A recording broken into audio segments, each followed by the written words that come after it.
ఆ తర్వాత పోతిరెడ్డిపాడు నుంచి నీళ్ళు ఎప్పుడు కిందికి వస్తాయి? ఈ ప్రాజెక్టు ఉండడం వల్ల నీకు 800 అడుగుల్లోనే నువ్వు కూడా 3 టీఎంసీలు డ్రా చేసుకునే కెపాసిటీ, ఒక ఇన్సూరెన్స్ నీకు ఉంటుంది. ఈ మాత్రం కూడా జ్ఞానం లేదు పెద్ద మనిషికి.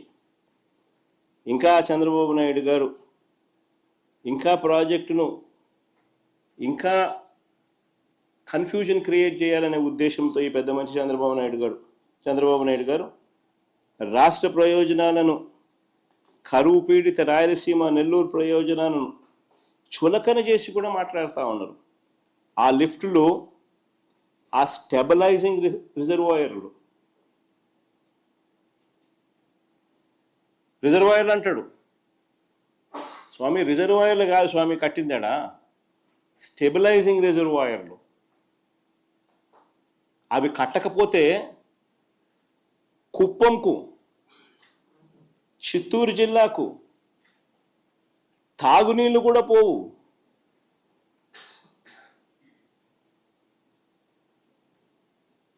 తాను పుట్టింది చిత్తూరు జిల్లా, ఆ జిల్లా మీద మమకారం లేదు. కుప్పం ప్రజలు ఓటు వేసి గెలిపిస్తే ఆ కుప్పం ప్రజల మీద ఆ కృతజ్ఞత కూడా లేదు.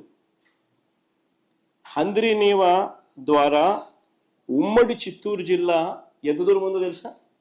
దాదాపు 500 కిలోమీటర్లు, 500 పైబడి కిలోమీటర్లు నీళ్లు ప్రయాణం చేయాలి. పూర్తిగా టేలెండ్లో ఉంటుంది. దీన్ని అధిగమించడం కోసం అని చెప్పి, ఆ చిత్తూరు జిల్లాకు నీళ్ళు ఇవ్వాలని, ఆ కుప్పంకు నీళ్ళు ఇవ్వాలని, దీన్ని అధిగమించడం కోసం అని చెప్పి జిఎన్ఎస్ఎస్ ద్వారా గండికోటకు నీళ్లు వస్తే అక్కడ లిఫ్టులు పెట్టి హెచ్ఎన్ఎస్ఎస్లోకి మరిన్ని నీళ్లు పంపి, తద్వారా చిత్తూరు జిల్లాలోని తంబల్లపల్లె, మదనపల్లె, పీలేరు, పుంగనూరు, కుప్పము, చిత్తూరులకే కాకుండా రాయచోటికి నీళ్లు ఇవ్వడానికి ఈ పనులు చేశాం. దాంట్లో భాగంగానే ఈ స్టెబిలైజేషన్ రిజర్వాయర్లు. అసలు వీటి కెపాసిటీ ఎంతో తెలుసా? కాలేటి వాగు కెపాసిటీ కేవలం 1.2 టీఎంసీ. 1.2 టీఎంసీ. ముదివేడి కెపాసిటీ ఎంతో తెలుసా? కేవలం 2 టీఎంసీలు. నేటిగుంటిపల్లి కెపాసిటీ ఎంతో తెలుసా? కేవలం 1 టీఎంసీ. ఆవులపల్లి కెపాసిటీ ఎంత తెలుసా? కేవలం 3 టీఎంసీలు. మా హయాంలో ఈ ప్రాజెక్టులు కట్టాం.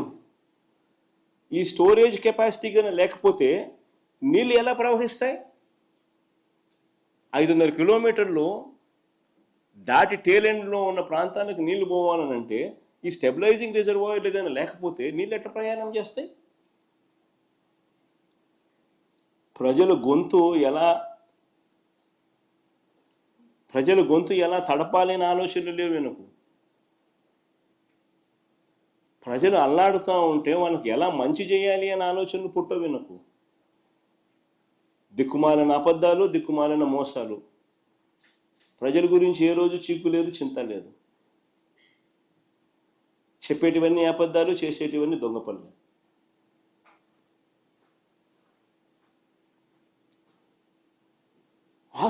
అసలు అందరూ కూడా గుర్తుపెట్టుకోవాల్సిన వాస్తవమైన విషయం ఏమిటో తెలుసా? రాయలసీమ లిఫ్ట్ ప్రాజెక్ట్ అనేది కొత్త ప్రాజెక్ట్ కాదు. It is not a new project. Rayalaseema, Nellore, చెన్నైకి తాగునీటి అవసరాలు తీర్చడానికి కరువు పీడిత రాయలసీమ, నెల్లూరుకు అదివరకే చేసిన కేటాయింపుల మేరకు ముందే కట్టి ఉన్న రిజర్వాయర్లకు నీటిని సప్లిమెంట్ చేసే లిఫ్ట్ ఇది.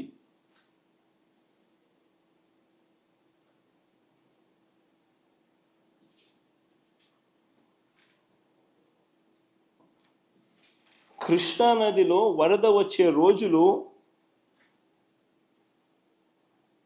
రోజు రోజుకు తగ్గిపోతా ఉన్నాయి. ప్రతి సంవత్సరం తగ్గుతూ ఉన్న పరిస్థితులు. 20-30 రోజులు